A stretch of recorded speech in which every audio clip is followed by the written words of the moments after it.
The real monsters don't have claws or fangs. They arrive with flowers, promises of eternal love, and gold rings. They build a life with you, father your children, and then, when they're firmly installed in your heart, they begin to devour your soul piece by piece. And the worst part? No one hears your screams because the neighbors only see the perfect family you pretend to be. My name is Josephine Marie Connors, but everyone knows me as Josie. I'm 85 years old, and I've carried a secret for more than half a century that corroded my soul like rust on old iron. I was born and raised in Millfield, a small town in rural Pennsylvania, where the mornings are cold and the nights guard the secrets of traditional families more zealously than the deeds to their properties. Many people around here know me only as the kind old lady who sells homemade cookies at the Sunday farmers market, always wearing a floral dress and a scarf covering my white hair. Few imagine what I've carried in my heart since I was 23 years old. Telling this story moves me deeply, so I want to ask you to like this video and subscribe to the channel. It gives me strength to continue and makes me feel that my story can help others. And please tell me in the comments where you're watching from. I'd love to know who's listening to me. I feel it's long past time to tell my story, not for myself, as I've learned to carry this burden, but for all the women who, like me, face hell inside their homes and stay silent out of fear, shame, or to protect their children. Perhaps by hearing my account, someone will find the courage I took so long to find. My life began simply, like any girls in rural Pennsylvania in the 1940s. My father, Anthony, worked in the cornfields, waking at the first rooster crow and returning only when stars dotted the sky. My mother, Sarah, took care of the house, the 5 children, and still found time to make quilts to sell at the market. I was the middle child, with 2 older brothers and 2 younger sisters. Our house was small, with wooden floors and a roof that let in strips of sunlight through the cracks during the day. We didn't have much, but we never lacked food or respect for each other. My father, even tired from work, always had a smile for us and never raised a hand to my mother, a rarity in those times when husbands were almost owners of their wives. "Girl, study so you don't have to depend on any man," my mother always said while teaching me quilting stitches, and I studied. I was the only one of the 5 children who completed elementary school in our community school. The teacher, Miss Eleanor, saw something in me and convinced my parents to let me continue my studies. "This girl has light in her eyes, Anthony. It would be a sin to waste it." With great sacrifice, I managed to become a teacher at 19. It was 1957, and for a farmer's daughter from the countryside, becoming a teacher was almost a miracle. I remember the pride in my father's eyes when I taught my first class at the same school where I had studied years before. "I see your mother in you, but with a book in your hand instead of a needle," he said, his voice breaking. For 3 years, I taught the children of the town, earning a modest salary that helped at home. Girls my age were already married, many with 1 or 2 children, while I remained single, dedicated to my students. The town gossips were unforgiving. "She'll end up an old maid. Too much education scares away husbands," the old ladies would say in their gossip circles. I pretended not to care, but deep down, I confess that sometimes I felt lonely. It was at a 4th of July celebration in 1960 that I met Charles. He had come from Philadelphia to work as an accountant at the only bank that had opened in town. He was tall, fair-skinned, with hair slicked back with bridal cream, and a way of speaking that showed he had studied at a good school. When he asked me to dance, I felt my heart race like never before. "Would you honor me with this dance, miss?" he asked, with an elegance no local boy would ever have. I accepted, feeling my face burn with embarrassment and excitement. We danced 3 songs in a row, and then he took me to get a glass of lemonade at the stand in the square. "I've never seen such a beautiful teacher in my entire life," he said, looking into my eyes in a way that left me breathless. "You're trying to embarrass me, Mr. Charles," I replied, lowering my eyes to the lemonade glass. That night was the beginning of a courtship that turned the town upside down. An educated man from the city interested in Anthony the farmer's daughter. The same old ladies who said I would end up an old maid now whispered that I had struck gold. Little did they know that Charles, despite his good job and fine clothes, had no inheritance or important family. He was just a boy who had managed to study with great effort like me. The courtship continued for 6 months, always with my father or one of my brothers accompanying us on walks through the square or trips to the cinema that had opened in the neighboring town. Charles was respectful, never trying to cross boundaries.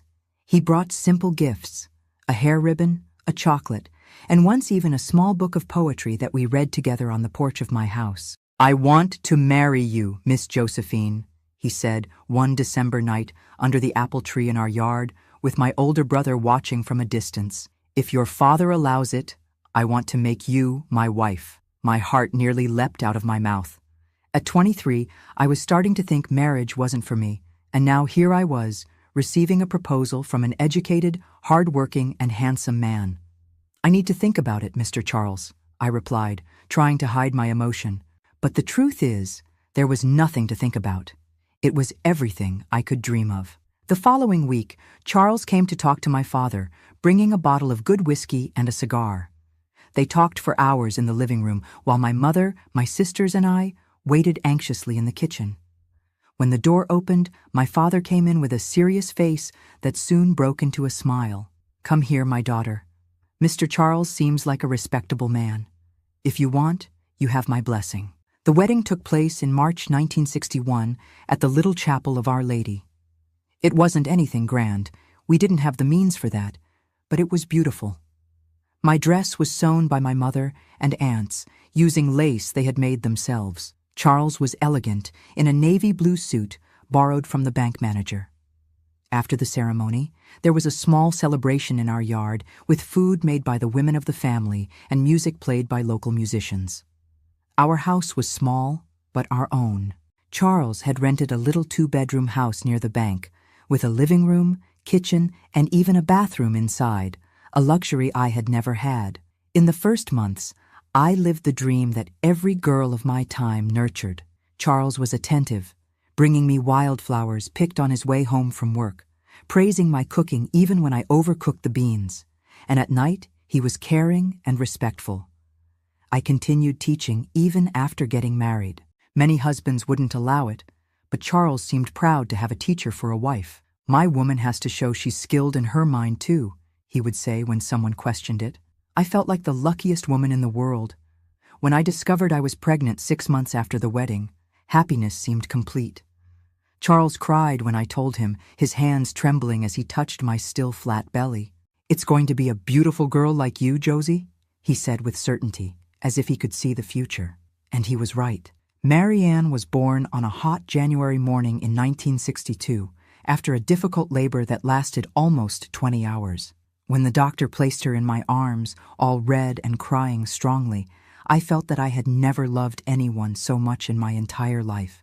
And looking at Charles, I saw the same overflowing love on his face. "She has your eyes, Josie," he said, using the nickname that everyone would later adopt. At that moment, I thought I had achieved perfect happiness, a loving husband, a healthy daughter, a profession I loved. What more could a woman want? Little did I know that this was just the beginning of the story, and that the man I saw as my safe harbor harbored within him a storm that would destroy everything we had built. As my mother always said, the devil wears a suit and tie and smiles in your face before showing his claws. But that's too painful a part to tell right now. I'll need time to gather my strength and continue this story in our next meeting. In the meantime, I'd like you to reflect. How many times do we judge a book by its cover? How many times is the monster that destroys us the one we swore to love until death do us part? If this story is touching your heart, please leave your like, subscribe to the channel, and share it with someone you think needs to hear it. Sometimes, hearing another's pain is the first step to healing our own. Part 2. The first weeks after Marianne's birth were pure joy, even with the fatigue of sleepless nights and the insecurities of being a first-time mother. Charles proved to be a dedicated father, coming home earlier from the bank to help me, changing diapers without complaint, and singing our daughter to sleep with a voice I didn't even know he had. Our nights, previously filled with conversations about the future, were now devoted to that little person who had come to complete our family. "She has your nose, Josie," he would say proudly, leaning over the crib that my carpenter brother had made for his niece. And there I was, thinking I had built paradise on earth, with a family that seemed to have come straight out of the love stories I told my students. When Marianne turned 3 months old, I returned to teaching. It was difficult to leave her, even knowing she would be in the care of my sister-in-law who lived 2 streets down from ours. But feeling the chalk between my fingers again, seeing the eager faces of the children, this was also part of who I was. Charles supported my decision, although occasionally he would let slip that when we had more children, maybe it would be better for me to stay home. I agreed without thinking much about it. In those days, a woman who worked outside the home was almost a revolution. Marianne's first year flew by like a leaf in the wind. Soon she was crawling all over the house, smiling with those 2 bottom teeth that had just come in, calling Dada to Charles, even before calling me Mama. He melted completely, buying toys we couldn't afford, making plans for when she grew up. I'm going to put our princess in a good school, Josie. She'll be a doctor, a lawyer, whatever she wants to be. Life followed its course. Marianne grew strong and healthy, as cheerful as a little bird. I continued teaching, now at the larger school in town, having been promoted thanks to my effort and dedication. Charles was also prospering at the bank, having been appointed to a supervisory position. To everyone in Little Millfield, we were the model of the perfect family. It was around Marianne's 3rd birthday that I noticed the first changes in Charles, small, almost imperceptible to an outside observer. He no longer arrived so excited from work, complained more about the food, the household expenses, the noise Marianne made while playing. A man works all day. He needs silence when he gets home, he would say with an irritation in his voice I had never heard before. I thought it was just fatigue. The new position came with more responsibilities, more pressure. I tried to be understanding, preparing dishes he liked, keeping Marianne quieter when he arrived, doing everything to please him, to recover that smile that had won me over at the 4th of July celebration years earlier. One night, Charles came home from work extremely irritated. There had been a problem with an important account, and he blamed one of his subordinate employees. During dinner, he wouldn't stop talking about it, using words too harsh for the man I knew. That incompetent will answer to me. I'll make him regret being born. Calm down, Charles. I tried to appease him, serving a little more meat on his plate. I'm sure it was a mistake. Tomorrow you all can solve this with cool heads. I shouldn't have said anything. He hit the table with such force that the plates jumped, frightening Marianne, who began to cry. Don't tell me what to do, woman. You think you understand anything about my work? I was paralyzed. Never in 4 years of marriage had Charles raised his voice to me like that. The man in front of me, with his face contorted with rage, seemed like a stranger.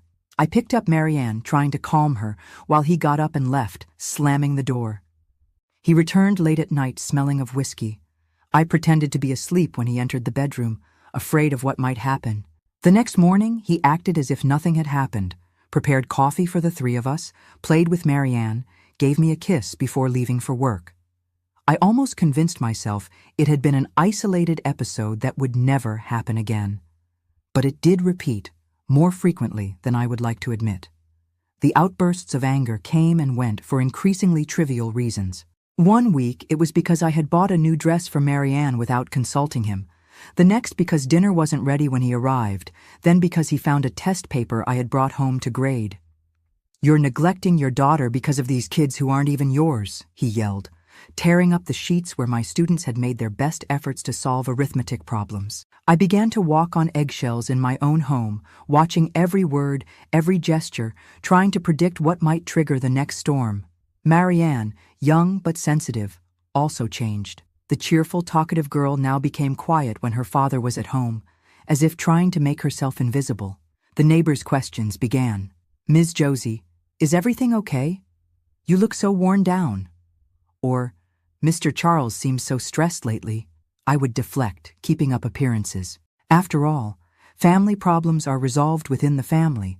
That's what my mother always said. And I still loved Charles, or at least the man he had been before. In 1966, when Marianne was 5, he was promoted again, now to branch manager, a prestigious position for such a young man. There was a party at the bank, with a speech by the mayor and champagne.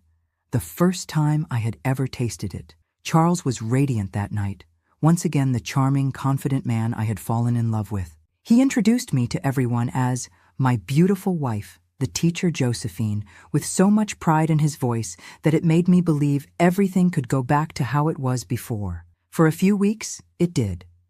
He went back to bringing small gifts, praising my cooking, playing with Marianne when he came home from work. I began to lower my guard, to allow myself to smile again without fear of provoking his wrath. It was during this time that I became pregnant for the second time. When I told Charles about the baby, he hugged me tightly, spinning me around the room just like he did when he found out about Marianne.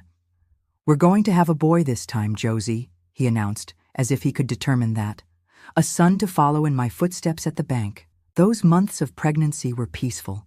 Charles seemed to have tamed his inner demons, whatever had caused the previous outbursts. At school, I reduced my hours to better care for my health, with the blessing of the principal, who was my friend and confidant.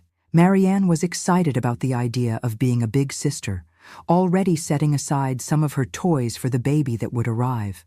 Our son was born in June 1967, a strong boy with skin as dark as mine, and his father's light eyes. Charles chose the name Richard. "A powerful name for a future businessman," he said, holding his son with almost reverent care. At first, everything went well. Charles divided himself between work and home. On weekends, he would take Marianne for walks while I cared for the baby. But then, when Richard was about 4 months old, he began to get sick frequently. Nothing serious, just colds, small fevers, but enough for sleepless nights, constant crying, and accumulated fatigue for all of us. That's when Charles's behavior began to change again. The complaints returned, more intense than before. Richard's crying irritated him deeply. "I can't even think straight with this noise," he would shout, slamming the door of the room where I retreated to calm our son. Marianne, now 6, became quiet and elusive again in her father's presence. One night, after a particularly difficult day at the bank, Charles arrived late and found the house in disarray. Richard had been feverish all day. Marianne had spilled juice on the living room rug, and I was too exhausted to keep everything in order as usual. "What pigsty is this?" he yelled as soon as he stepped into the living room. "I'm out all day breaking my back to support you, and this is how you receive me?" "Charles, please," I begged, with Richard still crying with fever in my arms. "The boy is sick. I didn't have time." I couldn't finish the sentence. For the first time, he raised his hand against me. The slap hit my face with such force that I staggered backward, almost dropping the baby. Marianne, who was watching everything from the bedroom door, let out a scream I will never forget. "Daddy, no!" Charles seemed to come to his senses upon hearing his daughter's voice. He looked at his own hand as if he didn't recognize it, then at me with my face now marked by the redness of the blow, and at Richard, who was crying even harder in my arms. Without saying a word, he turned around and left again, leaving only the echo of the door slamming behind him. That night marked the definitive end of any illusion I still harbored about my marriage. The man I had married, who had promised to love and respect me, had crossed a line that could not be undone. As I put ice on my face and rocked Richard to sleep, Marianne approached and sat next to me on the bed. "Mommy, why did Daddy get so angry?" she asked in a voice so small that I could barely hear it. How do you explain to a child that sometimes people change, that something breaks inside them and lets out a darkness that even they themselves didn't know? "Daddy is very tired, honey. Sometimes adults do wrong things when they're tired." It was the only explanation I could find at that moment, though I knew it was insufficient. Marianne nodded with an understanding beyond her few years and laid her head in my lap. "It's going to be okay, Mommy. I'll take care of you and little Ricky." My heart broke a little more to hear that. A child shouldn't feel they need to protect their mother. That night, lying with my 2 sleeping children beside me, I promised myself I would find a way out for them, would find the strength to do whatever was necessary. What I didn't know at that moment, as I listened to the light rain falling outside, was that the worst was yet to come. That the real monster inhabiting Charles had not yet shown its most terrible face, and when it finally did, my life would change forever in a way I could never have imagined. Part 3. When a house begins to crumble, the first signs are almost imperceptible. A small crack in the wall that you disguise with paint. A creak in the floor that you ignore. A strange smell that you convince yourself is just your imagination. That's how my marriage began to fall apart.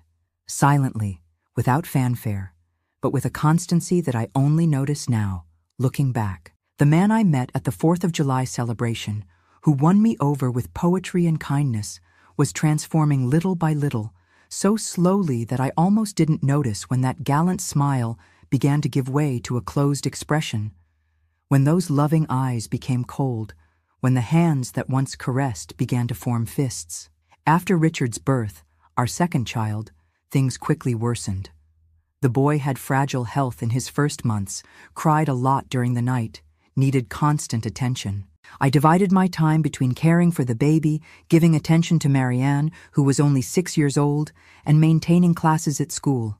I slept little, ate in a hurry, and even so tried to keep the house in order to not give Charles reasons to complain. But the reasons always emerged. One day it was dinner that wasn't hot enough. On another, it was Marianne's toys scattered around the living room. Then it was Richard crying too much. The complaints came accompanied by increasingly harsh looks, increasingly bitter words. "A woman who can't take care of her own house doesn't deserve to be called a wife," he would say, throwing the food plate in the sink, breaking the dishware that had been a wedding gift from my mother. I would swallow my tears, pick up the pieces, put the children to sleep, and lie down beside him in bed, keeping the greatest possible distance. I told myself it was just a difficult phase, that Charles was under pressure at work, that soon everything would return to normal. "Men have their moments," said Mrs. Connie, my older neighbor, when she saw me with eyes red from crying. "You have to be patient, child. That's just how marriage is." And I tried to be patient, prayed every blessed day, asking God for strength, asking him to bring back the Charles I had fallen in love with. But the prayers seemed to fall on deaf ears. The day he hit me for the first time marked the beginning of a new chapter in our marriage. It wasn't just the physical pain that shook me, but the terrible understanding that something fundamental had broken. The man who had sworn to love and respect me before God and the entire community had raised his hand against me, and worse, had done it in front of our daughter. "Mommy, don't cry," Marianne would say, her small hands drying my tears as I rocked Richard, trying to calm him after the scandal. "I'll take care of you." Those words, coming from such a small child, broke my heart. What kind of mother was I, needing consolation from my own daughter? What example was I setting for her about what a woman should accept from a man? In the days that followed, Charles oscillated between dramatic repentance, bringing flowers, asking for forgiveness, swearing it would never happen again, and new explosions, increasingly frequent for increasingly trivial reasons. I began to notice changes in Marianne's behavior. The cheerful, talkative girl who ran around the yard chasing butterflies now walked with her head down, spoke little, and trembled when her father raised his voice. On Sundays, when he took her for walks in the park, she would return quiet, with a distant look that didn't match a child of her age. "Don't you want to go for a walk with your father anymore, sweetie?" I asked once when she hid under the bed upon hearing Charles calling. "No, Mommy," she replied, her eyes full of a fear that alarmed me. "I don't want to be alone with him." Something in the way she said that made my heart tighten. I wanted to ask more, try to understand what was behind that fear, but Charles was already at the bedroom door, impatient. "What's this now? Are you going to start spoiling her like this? Stop the nonsense, girl. Get up from there and let's go." He pulled her by the arm with force, dragging her out while she looked at me with pleading eyes. I stayed home with Richard, uneasy with a bad feeling I couldn't name. When they returned hours later, Marianne ran straight to her room without looking me in the eyes. Charles seemed normal, even gentle, bringing a bag of candy for the two of them. That night, I sat beside Marianne's bed to tell the story she always asked for before going to sleep. She was wrapped in the blankets despite the heat, as if trying to hide from the world. "What happened on the walk today, my love?" I asked, running my hand through her hair. She remained silent for so long that I thought she had fallen asleep. Then, in a voice so low that I could barely hear, she said, "Daddy took me to a place." She paused. "He said it was our secret." "What place, honey?" "A house there at the end of Market Street. There's a man there who takes pictures." My blood froze in my veins. "Pictures? What kind of pictures?" Marianne curled up even more. "I don't know exactly. Daddy said I had to take off my dress, that it was a special job. He got angry when I cried. I couldn't sleep that night. My head was buzzing with 1,000 horrible thoughts, with the terrible suspicion of what might be happening. I wanted to confront Charles immediately, but something told me to be careful. If my suspicions were correct, confronting him directly could be dangerous for me and the children. The next day, with the excuse of buying bread, I passed by the street of the market looking for the house Marianne had mentioned. I found an improvised photography studio with a discreet sign in front. Without the courage to enter, I observed from a distance. I saw when Charles arrived, greeted the man at the door like an old acquaintance, and went in. I returned home trembling, with a bitter certainty forming in my chest. I didn't know exactly what was happening, but I knew it was something wrong, something that was hurting my daughter. In the days that followed, I became more alert, observing every interaction between Charles and Marianne. I began to notice things I had ignored before. The way he insisted on bathing her, even though she was old enough to bathe herself. How he called her to his lap frequently, even when she clearly didn't want to go. The way he looked at her when he thought no one was watching. One night, I silently entered Marianne's room and found her quietly crying into her pillow. "What is it, my angel?" I asked, sitting beside her. "Mommy," she sobbed, "I don't want Daddy to come into my room at night anymore. He does things that hurt me." Those words were like a dagger in my heart. For a moment, I couldn't breathe, couldn't process what I had just heard. Then reality hit me with full force. My husband, the father of my daughter, was abusing her. "What things, Marianne?" I asked with a knot in my throat, needing to hear to be sure, even if each word was torture. Between sobs, she told me details that no child should know, things that no child should experience. She told about the nights when he would enter her room when he thought I was sleeping, about the threats he made so she wouldn't tell anyone, about the pain and confusion she felt. I hugged my daughter tightly, letting my own tears fall freely. How could I have been so blind? How did I not notice what was happening under my own roof? Guilt consumed me, mixed with a rage I had never felt before. "Never again, my daughter," I promised, holding her face between my hands. "He will never touch you again, I promise." That same night, while Charles slept, I packed a small suitcase with some of our clothes and the few important documents we had. I planned to leave at dawn, take the children to the house of a former teacher colleague who lived in another town. But when I was finishing the preparations, I heard the sound of the bedroom door opening. Charles was standing, observing the suitcase on the bed. "What do you think you're doing?" he asked, his voice dangerously calm. "I'm leaving," I replied, trying to sound firm despite the fear consuming me. "And I'm taking my children with me." His laugh was cold, cruel. "Do you really think I'll let you take my children? That you'll survive without me? Who will give you a house, food, clothes?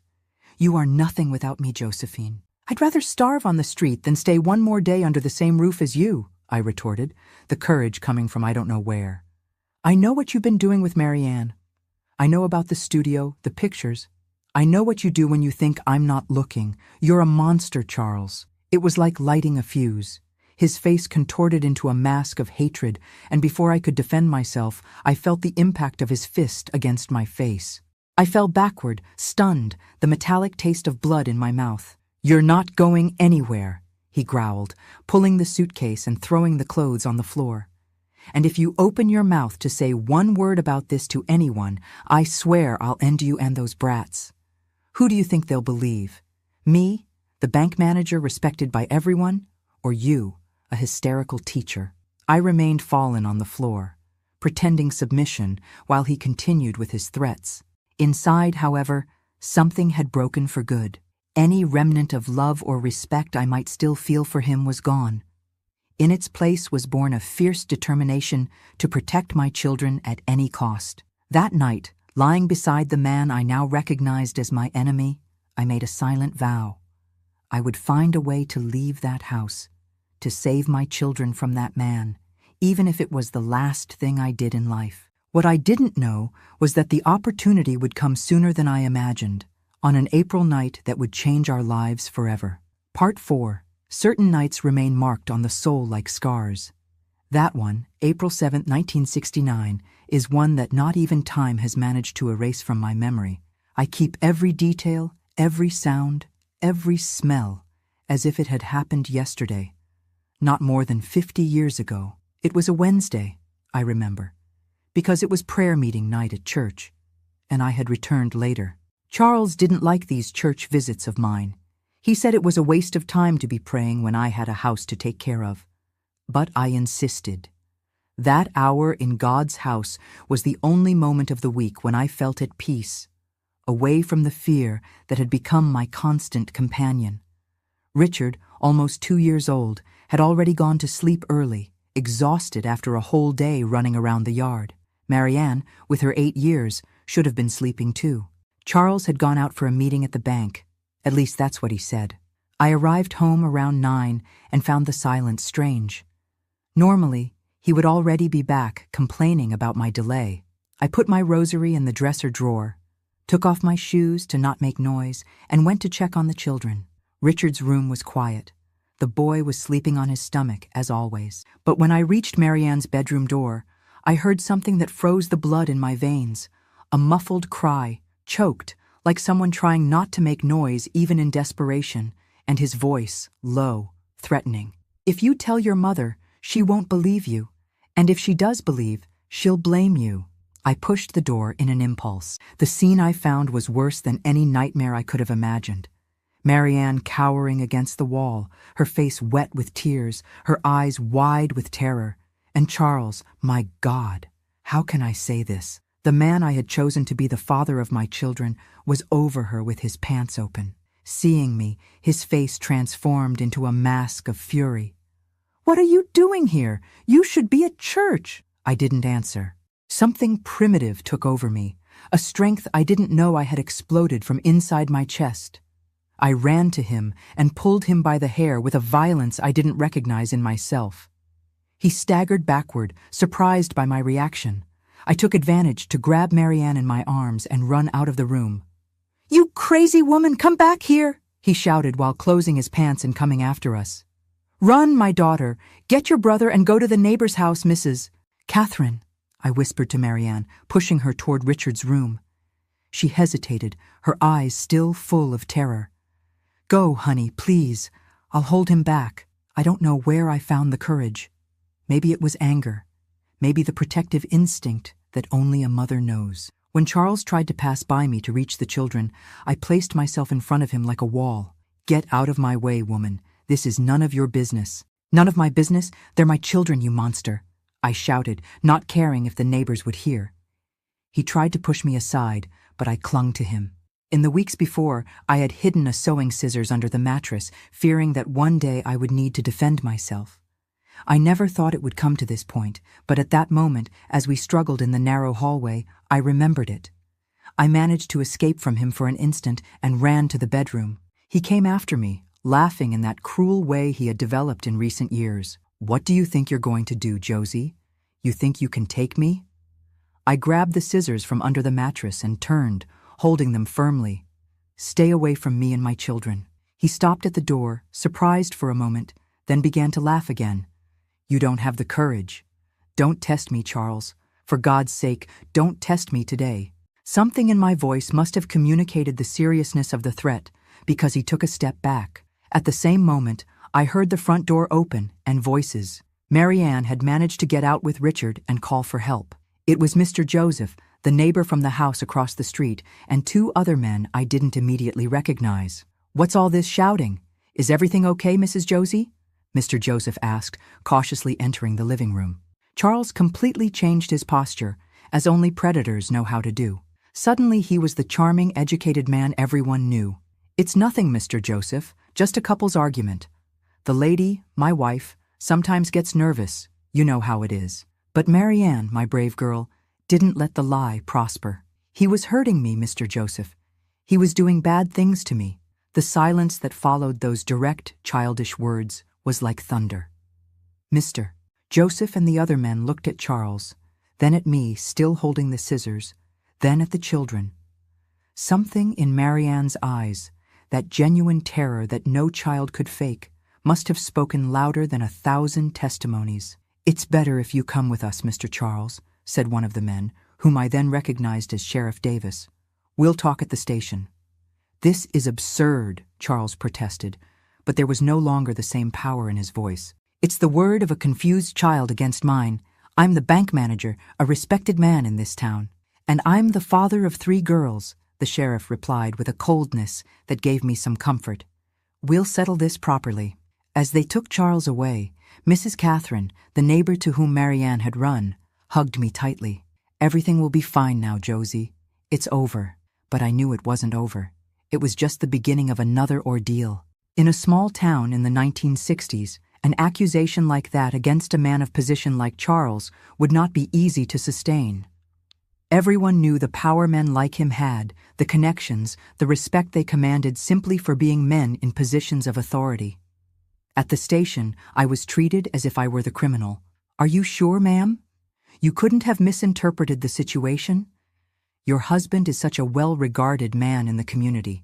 The questions came loaded with doubt, with veiled judgment.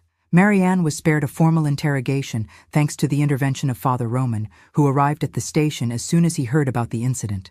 This child has been through enough trauma. If you need her testimony, let it be done with proper care and in the presence of a doctor. Charles spent only 1 night in jail. The next day, he was released after paying bail. Gossip in the town ran wild. Is it really true? Or did Ms. Josie make it up because he had another woman? That girl was always very imaginative. Maybe she confused things. A hard-working man like Mr. Charles, it can't be true. It was Mrs. Catherine who took us in during the following days. I didn't have the courage to return to my own house, fearing Charles might show up there. My children were frightened, especially Marianne, who woke up screaming every night. It's all right, my love, I would say, hugging her tightly against my chest. Mommy won't let anyone hurt you again, ever. But how to fulfill that promise? I had nowhere to go, no money saved, no family in town who could help me. My parents had already passed away, and my siblings were scattered, each with their own difficulties. It was then that I received the visit that would change the course of our story. Father Roman appeared at Mrs. Catherine's house one afternoon, accompanied by a woman in her 60s, well-dressed, with an air of serene authority that immediately inspired confidence in me. Mrs. Josie, this is Mrs. Augusta Bennett, head mistress of the Girls' Academy in Harrisburg, the priest introduced. She heard about your situation and came to offer help. Mrs. Augusta extended her hand to me, and when I took it, I felt a reassuring firmness. My dear, Father Roman told me about your case. I'm here to offer you a job as a teacher at our academy and housing for you and your children in the teachers' quarters. It's a 3-hour drive from here, far enough for you to start over. I couldn't hold back the tears. It was as if the Virgin Mary had heard my desperate prayers. But why, ma'am? You don't even know me. Mrs. Augusta smiled a sad, understanding smile. Let's just say I recognize your situation better than I would like. 20 years ago, a young teacher in circumstances similar to yours crossed my path. I couldn't help her as I should have. She took her own life a week later. I swore I would never again stand idle in the face of another woman's suffering.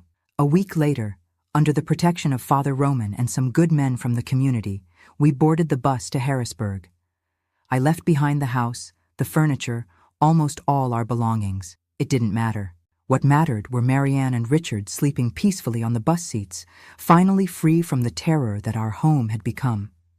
As for Charles, I later learned that he was transferred from the bank to another town far away. The scandal had been hushed up, like so many others involving men of position. There was no trial, no justice in the traditional sense, but we were free of him, and that was all that mattered at that moment.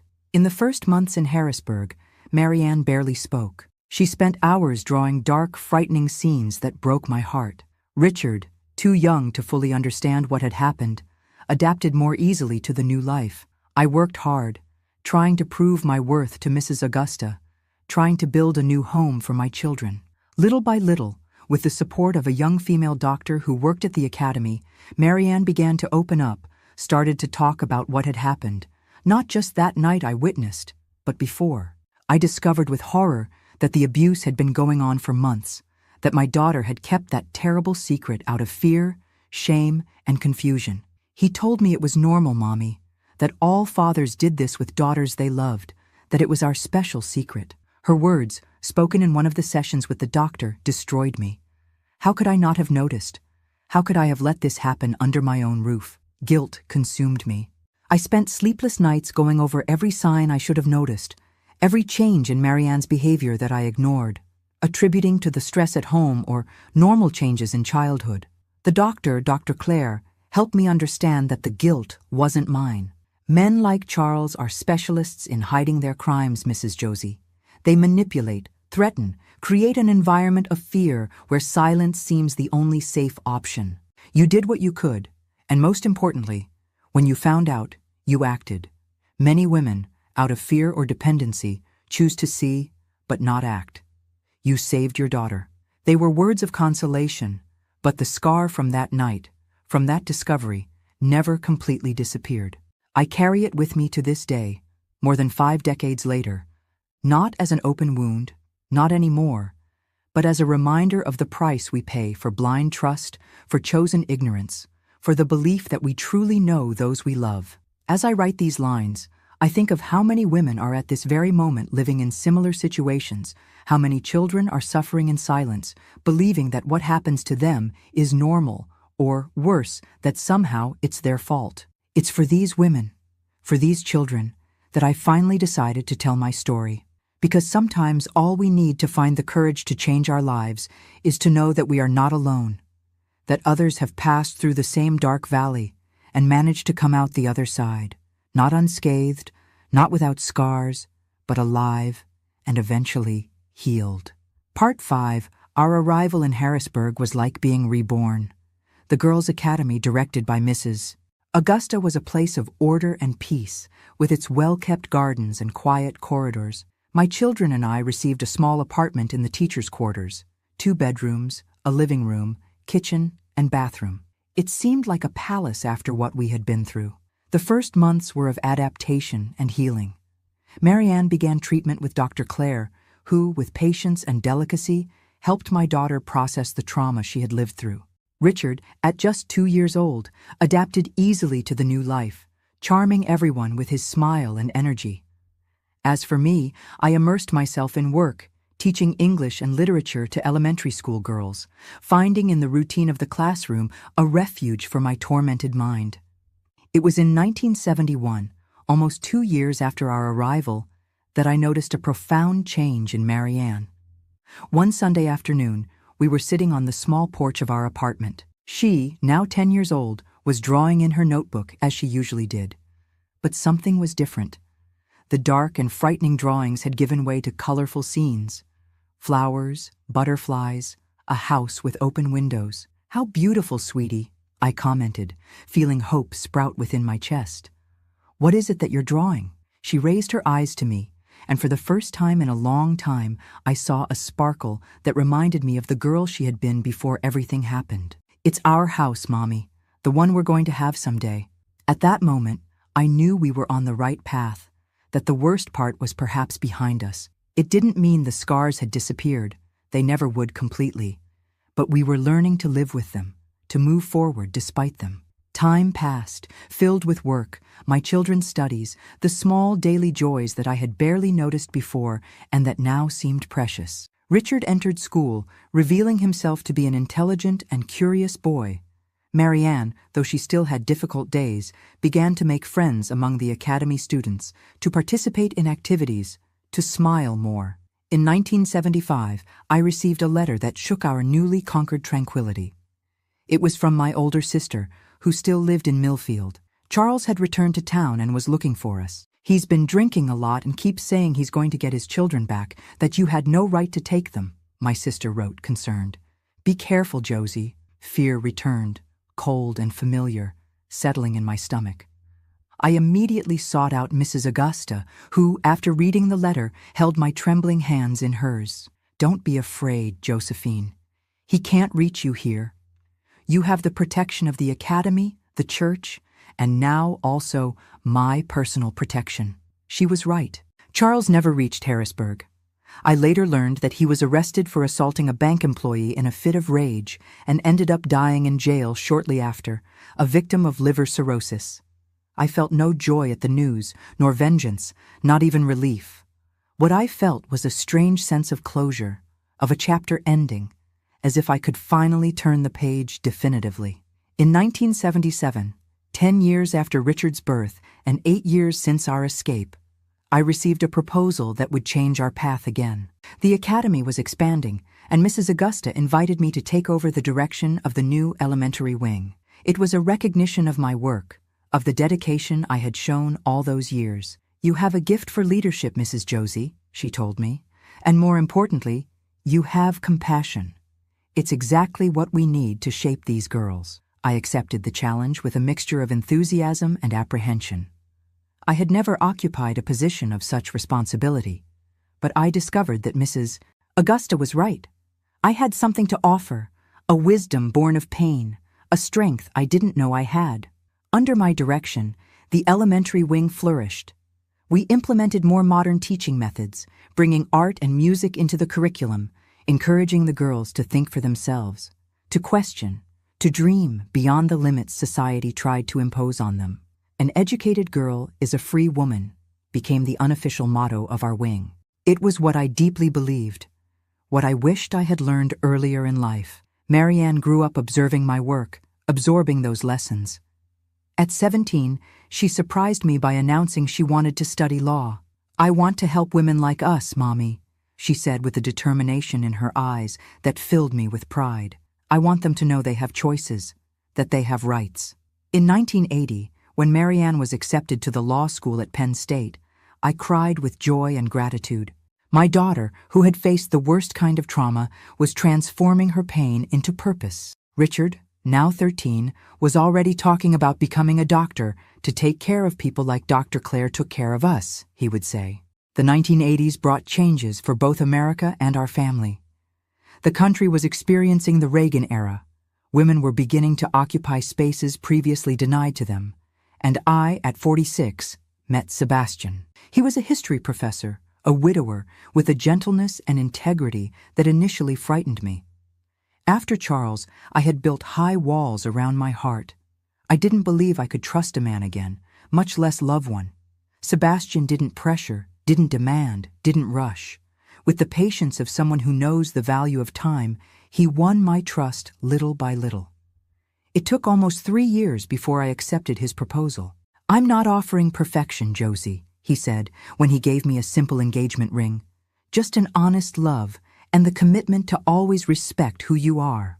We got married in 1985 in a simple ceremony in the Academy's chapel.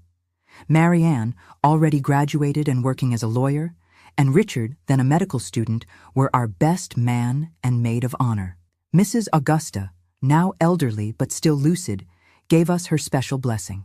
With Sebastian, I learned that not all men are monsters, that it is possible to build a relationship based on mutual respect, understanding, and companionship. It wasn't easy.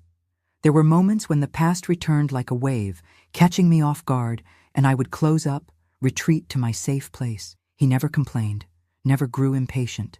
"Everyone carries their scars, Josie," he would say. "I'm here for the good hours and the bad hours, for the sunny days and for the storms." We had almost 20 years together before cancer took him in 2004. They were years of learning, of growth, of a quiet happiness I never thought was possible. His death left a void, but not an abyss.